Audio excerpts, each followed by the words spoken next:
जितने भी मेन को लगता है ना कि भाई हमें अभी शादी नहीं करनी, उन्हें अपने स्पर्म फ्रीज करा लेने चाहिए. I've seen so many couples जिनकी मैरिज लाइफ खराब हो गई है. I've seen so many extra marital affairs जो इनकी वजह से शुरू होते हैं. क्यों कराने चाहिए इस एज में स्पर्म फ्रीज? कहते हैं ना, मर्द कभी बूढ़े नहीं होते हैं. हाँ. ऐसा होता नहीं है. विद एज डेफिनेटली हमारा स्पर्म काउंट धीरे धीरे कम होने लगता है. क्यों कराने चाहिए इस एज में sperm freeze? So what happens is कि विद एज डेफिनेटली हमारा स्पर्म काउंट धीरे धीरे कम होने लगता है. एंड कहते हैं ना, मर्द कभी बूढ़े नहीं होते हैं. हाँ. ऐसा होता नहीं है. सो व्हाट हैपेंस इज काउंट उनका नॉर्मल रहता है बट क्वालिटी खराब हो जाती है.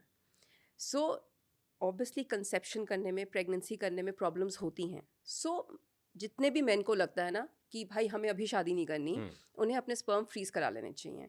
और तुम्हें तो खासकर इतने सारे Shubhankar Mishra intelligent good looking पैदा होंगे फिर. तो मतलब विक्की डोनर के बाद आप हाँ, शुभांकर डोनर बन सकता है. नहीं, बट ये बहुत ही ये टॉपिक जो है, भले हमने हंस मजाक की शुरुआत किया, बट एक बहुत सेंसिटिव टॉपिक है. Exactly. I've seen so many couples जिनकी मैरिज लाइफ खराब हो गई है. I've seen so many extra marital affairs जो इनकी वजह से शुरू होते हैं. Exactly. And I've seen so many couples जो बहुत डिप्रेस रहते हैं. So पहला बेसिक सवाल तो चलिए स्पर्म काउंट पे मैं आऊंगा. व्हाट इज IVF और ये टेक्नोलॉजी कितनी ब्लेसिंग है? सो IVF is known by lot of terms. कुछ लोग इसको टेस्ट ट्यूब बेबी बोलते हैं, कुछ लोग इक्सी बोलते हैं, कुछ लोग ट्यूब में बच्चा कराना है. बहुत सारे टर्म्स हैं. सो IVF इज समथिंग जहाँ पे कपल को प्रेगनेंसी अपने आप नहीं हो पाती है. यानी उनकी ट्यूब्स ब्लॉक्ड हैं, स्पर्म काउंट नहीं है, एंडोमेट्रियोसिस, PCOD, बहुत टाइम हो गया शादी को, एग्स नहीं बन रहे हैं. सो इसमें हम फीमेल को 10 डेज के इंजेक्शंस देते हैं जिससे इनकी ओवरी में एग्स बनते हैं. फिर हम ये एग्स बाहर निकालते हैं, हस्बैंड के स्पर्म से इन एग्स को इंसेमिनेट करते हैं. सो जब एग और स्पर्म मिलेगा तो डेफिनेटली बेबीज़ बनेंगे और फिर हम ये बेबीज़ फीमेल में ट्रांसफ़र कर देते हैं. So this is known as IVF.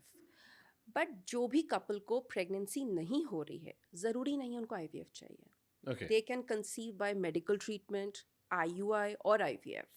So proper evaluation मतलब या प्रॉपर चेकअप हस्बैंड वाइफ दोनों का होना बहुत ज़रूरी है. एंड समटाइम्स बहुत सारे कपल्स को यही नहीं पता कि नॉर्मल सेक्सुअल इंटरकॉर्स कैसे करना है. एंड एक स्मॉल डिस्कशन एंड काउंसलिंग से we can help them to conceive. But do you think कि इंडिया में, क्योंकि आपके पास लोग आते होंगे, क्या वो इतने ओपन होते हैं even husband wife? Because I have seen, जितना हमारा तजुर्बा है, इंडिया में लोग इस चीज़ को लेकर कंफर्टेबल नहीं है बात करने में. आप कॉन्डोम की शॉप पे भी जाते हो तो वहाँ भी आपको पैकेट में देते हैं कि कुछ आप अपराध करके लेके जा रहे हो. Exactly. So I think people are not open. And specially I think women के साथ तो तब भी ठीक है क्योंकि उनको पता होता है कि भाई हम नहीं कर पा रहे हैं, हमें प्रॉब्लम है. एंड ये तभी बोलती हैं जब मैं उनको अंदर अल्ट्रासाउंड के लिए लेके जाती हूँ, वो लेटी होती हैं and then I ask them आपका प्रॉपर ढंग से हो पाता है? मतलब लिटरली मुझे ये पूछना पड़ता है. एंड देन दे से नहीं.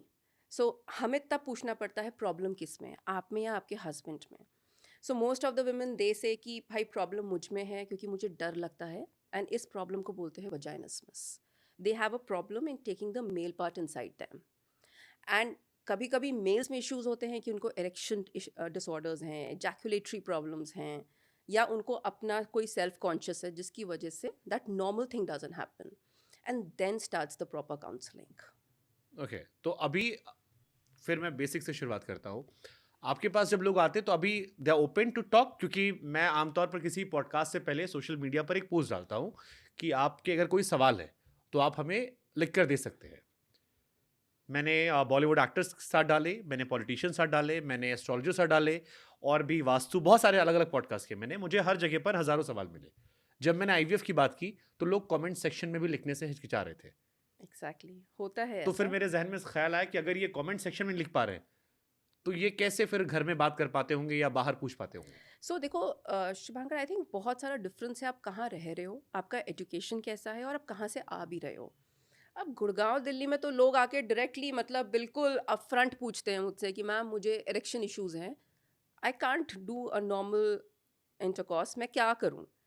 बट सिटिंग इन गाजियाबाद अगर मेरे पास इधर से यूपी से पेशेंट आ रहा है, ही कैन नॉट एक्सप्रेस. उसके पास एक नॉर्मल स्पर्म रिपोर्ट भी नहीं होती है. उसको तो लगता है भाई हम मर्द हैं, हम तो बच्चा कर ही देंगे. So it doesn't happen like that.